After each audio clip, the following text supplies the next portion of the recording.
Fala galera, hoje é dia de Superman Ano 1. É uma história da DC, escrita por Frank Miller e desenhada por John Romita Jr. no ano de 2019. Ainda querendo expandir as histórias dentro do seu universo de Cavaleiro das Trevas, o Frank Miller cria uma história de origem para o seu Homem de Aço, surgindo o título Superman Ano 1. Superman Ano 1 faz parte do selo Black Label da editora, então essa história não afeta a cronologia oficial da DC, porque se trata de um universo à parte com todas as histórias do Cavaleiro das Trevas. Mas mesmo assim, você não precisa conhecer nada para entender essa HQ aqui, até porque ela teoricamente se passa antes de tudo. Só que antes de continuar, se inscreve no canal se você ainda não é inscrito, já deixa seu like para não esquecer depois e me segue nas redes sociais. E agora sim, vamos pra história, senta aí. Tenta que lá vem a história.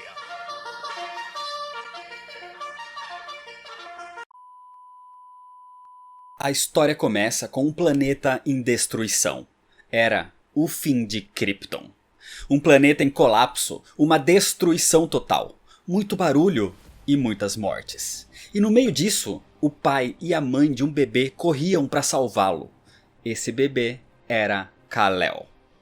Numa visão turva, no meio daquele apocalipse, o bebê vê o seu pai o colocando numa espécie de nave. E as poucas memórias que ficaram foram dos seus pais chorando e dele partindo, vendo seu planeta de longe sendo destruído. Assim, o pequeno bebê viajou pelo espaço, pelas estrelas, passando pela imensidão, pelo desconhecido, até encontrar um novo lar, o planeta Terra. Quando o pequeno Kal-El desperta, a sua cápsula se abre e ele está no meio de um campo aberto, numa pequena cidade do interior do Kansas, em Smallville. Ali, Jonathan Kent andava com a sua caminhonete e encontrou o pequeno garoto envolto num tipo de pano vermelho de um material mais resistente, com um símbolo em amarelo. Um símbolo que parecia até mesmo a letra S. Naquela tarde, Jonathan volta para casa, a Fazenda Kent, onde a sua esposa Martha o esperava. E ali ele surge com a criança nos braços. Era como um presente dos deuses. O casal sempre quis ter um filho, mas não conseguiam. E ele encontrou aquele pequeno perdido e sozinho. O bebê abraça os dois e se torna o filho deles, o pequeno Clark Kent. O tempo vai passando e a criança vai crescendo.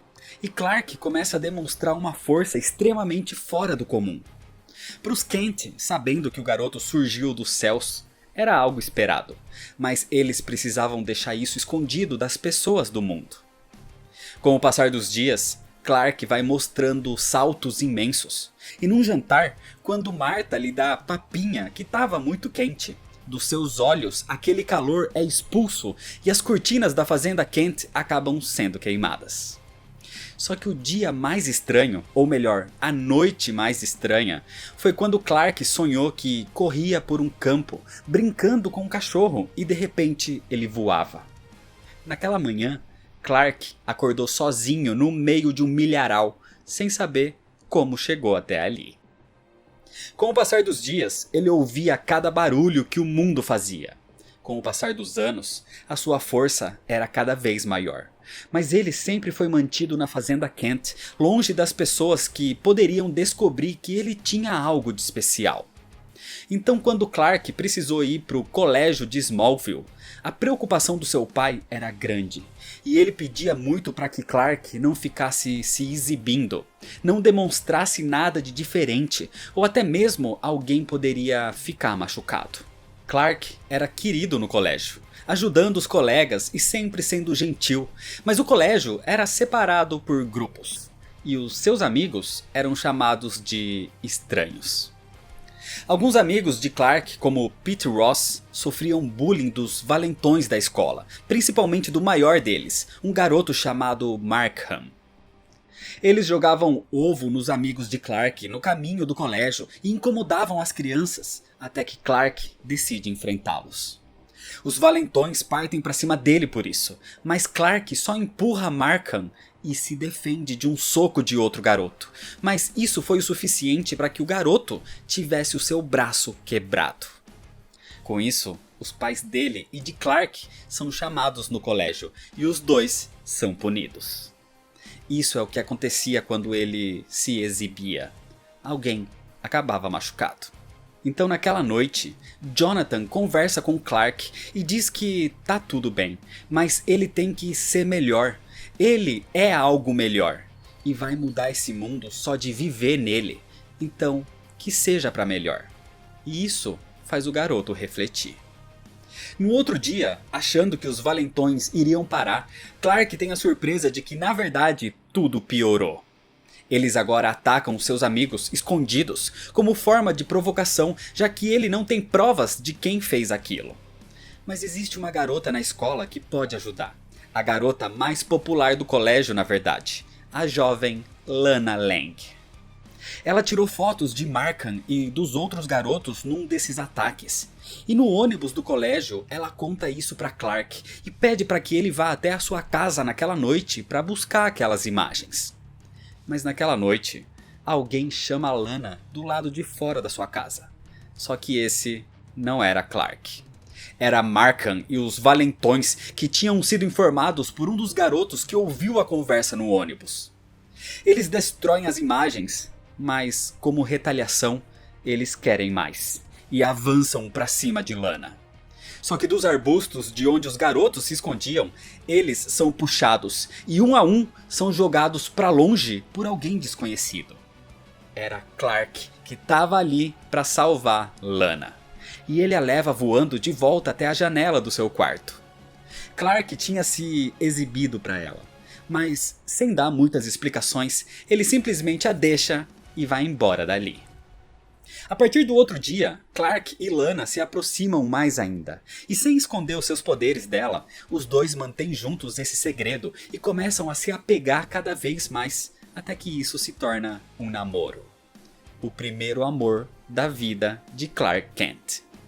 A vida amorosa de Clark ia bem, e no colégio, melhor ainda. O bullying dos valentões parou, e Clark era o principal jogador do time de futebol americano da escola.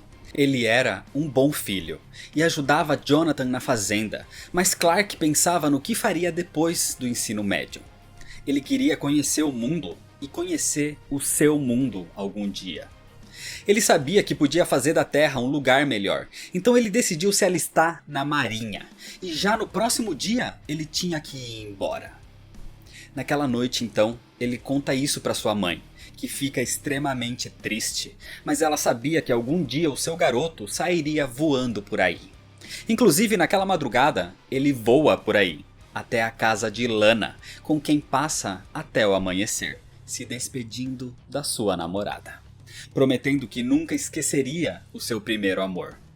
Então depois disso, indo o mais rápido possível até onde o seu ônibus iria sair, ele se despede do seu pai e da sua mãe, que lhe dá um presente. Uma roupa especial que ela fez para ele, e a coloca na sua mochila, envolto naquele tecido que Clark usava quando chegou no planeta. Assim, Clark vai partindo para conhecer o mundo. Inclusive no caminho, de dentro do ônibus, ele consegue ver Lana sentada no telhado da sua casa com um recado, dizendo que o ama e que vai sentir a sua falta. Mas algumas horas depois, a tristeza de deixar a sua vida tranquila para trás, seus pais e a sua namorada, logo se tornam em empolgação, porque o ônibus finalmente chega na escola naval de Great Lake. O treinamento de Clark na Marinha é intenso. Todos passam por exercícios pesados, de resistência e de força. Mas claro que para Clark, ele tinha que se esforçar para não se sobressair. E mesmo assim, ele não consegue muito bem. Ele ainda era o melhor recruta em tudo que fazia. O seu superior, o Capitão Kurtzberg, reconhece o potencial do jovem Kent e fica de olho nele. Inclusive, numa das muitas noites em que ele passa acordado olhando para o oceano. Ali, o capitão diz para ele ter cuidado, porque existem sereias que atraem os marujos, e eles nunca mais voltam para casa. Pelo menos é o que dizem as lendas. Então numa noite, Clark decide ver com os seus próprios olhos essas lendas. Ao mergulhar nas profundezas do oceano, ele percebe que consegue respirar embaixo d'água também. Então, indo cada vez mais fundo, ele encontra uma mulher metade peixe, metade humana. Era uma sereia. Clark a segue, e assim ele encontra a cidade perdida de Atlântida. Um lugar que parecia ser um sonho, mas que era real. Só que a Atlântida estava com problemas.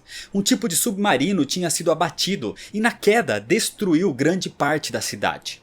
Então os atlantianos tentavam tirar aquilo e reconstruir o seu lar.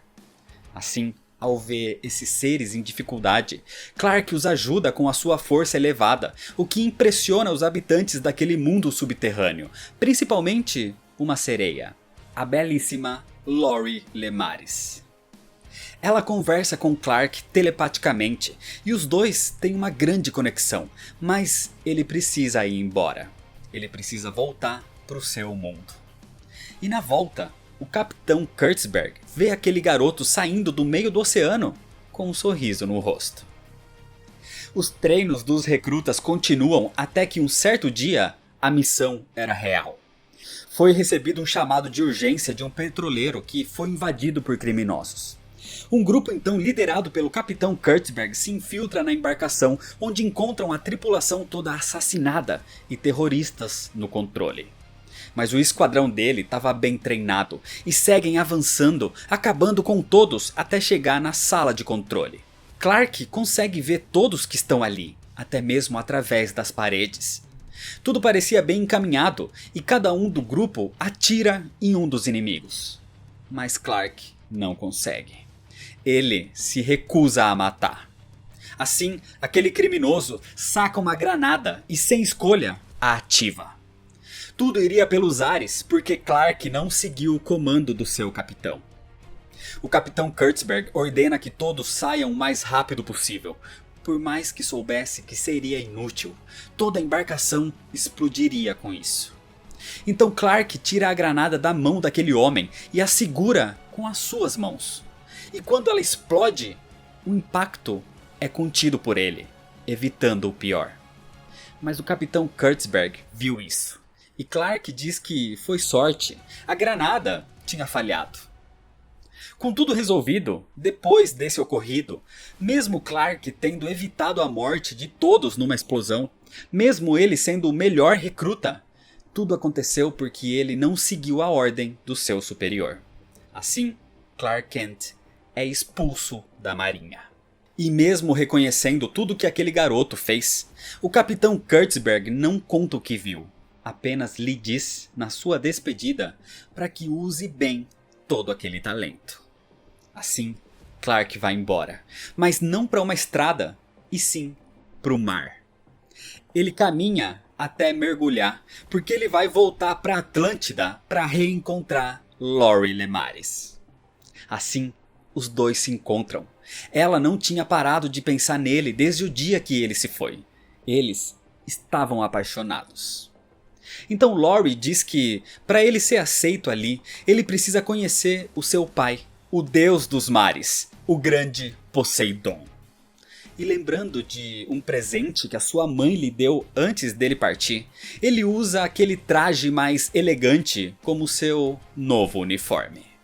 O garoto caminha até o Palácio Real, mas a entrada não seria simples. Uma imensa estátua barra o caminho e antes que Clark pudesse continuar, a estátua ganha vida e o ataca. Clark usa sua força para contê-la e a sua visão de calor para destruí-la, e assim ele é liberado. Mostrando seu poder, Clark avança até o trono da Atlântida. Ali, Clark fica frente a Poseidon e faz uma reverência. Mas o deus dos mares não está nada feliz com aquele intruso.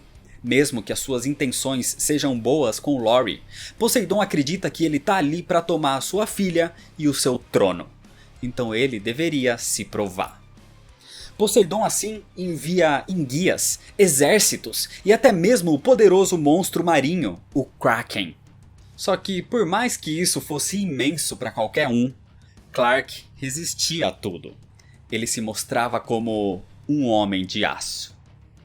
Mesmo o Kraken o engolindo, em frente ao trono da Atlântida, Clark ressurge não sendo afetado nem pela bile do animal.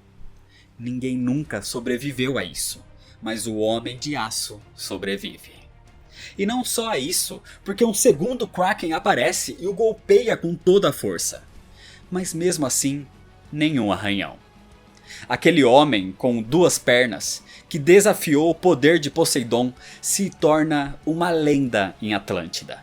E todos o saúdam como um novo rei.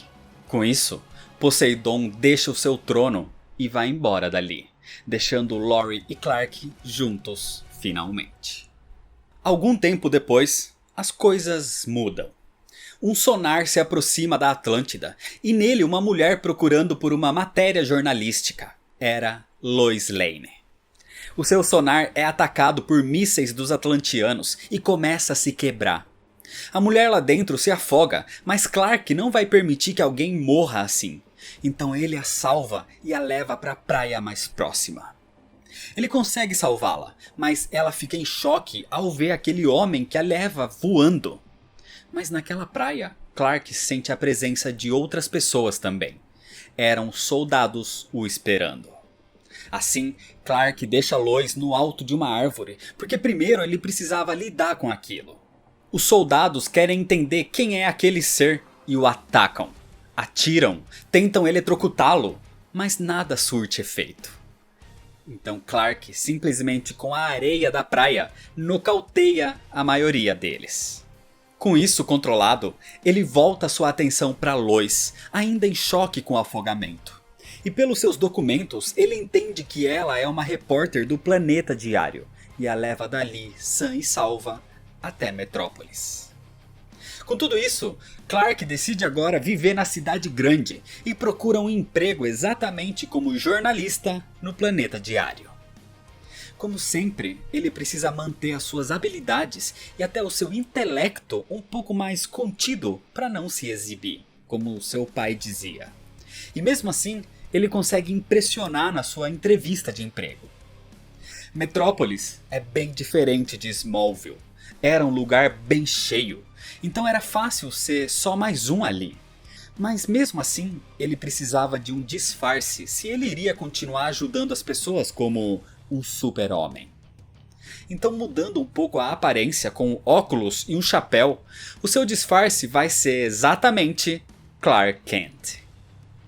Agora, Clark vai proteger as pessoas de Metrópolis. Inclusive, primeiro ele acaba com delitos urbanos como roubos a banco, agressões e roubos de carros, e entrega os delinquentes facilmente às autoridades. Então, quando ele é visto voando pelos céus com o seu uniforme e aquele formato de S no peito, ele é nomeado como Superman. No Planeta Diário, como Clark, ele conhece Lois Lane agora. Mas não tem muito tempo para conversa, porque o editor-chefe Perry White surge com uma notícia urgente. Terroristas invadiram e fizeram reféns numa empresa bilionária, a LexCorp. Lois e o fotógrafo do jornal, o jovem Jimmy Olsen, partem para cobrir a matéria no helicóptero do Planeta Diário, mas Clark desaparece. Só que o Superman surge para acabar com aquilo, evitando que alguém se machuque.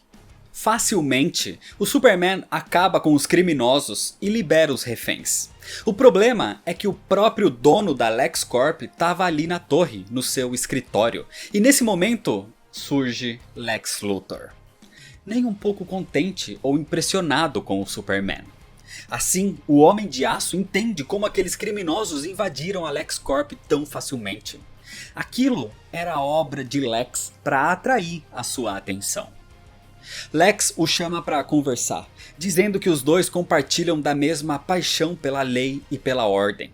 E ele fez tudo aquilo para que o Superman entendesse que existe um agente do caos que precisa ser parado em Gotham. Aquele era o Batman.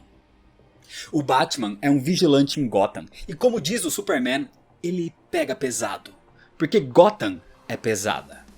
Inclusive, o Homem-Morcego explodiu um carregamento de armas no meio do mar há pouco tempo, depois de espancar e entregar os criminosos que comandavam tudo aquilo. Então, caindo na conversa de Lex, o Superman é anunciado por ele para a população como um salvador que vai combater esses vigilantes como o Batman. Mesmo Clark nunca tendo concordado com isso. Mas, horas depois, a gente vê que isso era um plano de Lex e do Coringa para colocar o Superman e o Batman em colisão um contra o outro. Assim, numa noite, o Batman explode uma indústria farmacêutica comandada pela LexCorp. E isso faz com que o Superman vá até Gotham ao encontro do vigilante. No topo da delegacia de polícia, ao lado do bate-sinal, Clark encontra o Homem-Morcego. E o Batman sabe que ele está ali para combatê-lo. Desse jeito, o Batman ataca, usando toda a sua tecnologia, usando sensores para entender a fisiologia daquele super-homem. O prendendo com amarras nos pés, o atingindo com disparos elétricos. Mas tudo era em vão, nada afetava o Homem de Aço. E quando o Superman pega o Batman para revidar, dizendo que com um único soco ele viraria gelatina, alguém surge e o segura. Era a Mulher Maravilha. Ela tá ali para evitar uma catástrofe, para evitar que essas duas super criaturas se tornem inimigos, porque todos eles têm o mesmo propósito, o mesmo objetivo: a justiça. Com isso, os três voltam até a LexCorp para confrontar o causador desse conflito, Lex Luthor. Assim, usando o laço da verdade da Mulher Maravilha, ele conta como ficou bilionário criando conflitos e vendendo a solução deles. Criando guerras e vendendo munições, por exemplo. E nisso, ele faz outra revelação. Ele tem informantes e um deles disse que existem sobreviventes de Krypton ainda, o planeta do Superman. E eles estão engarrafados por um alienígena chamado Brainiac. Isso afeta o Superman. Ele precisa encontrar o seu povo, o seu mundo. E mesmo que a Mulher Maravilha fique aflita com isso, o Homem de Aço lhe dá um beijo na testa para que ela não o esqueça. E assim ele voa, deixando Lex aos cuidados do Batman. O Superman atravessa o universo, atravessa as estrelas e vai até onde for necessário para encontrar Brainiac e encontrar o seu mundo. Assim, começando as aventuras desse super-homem. As aventuras do Superman. E é desse jeito que termina a história.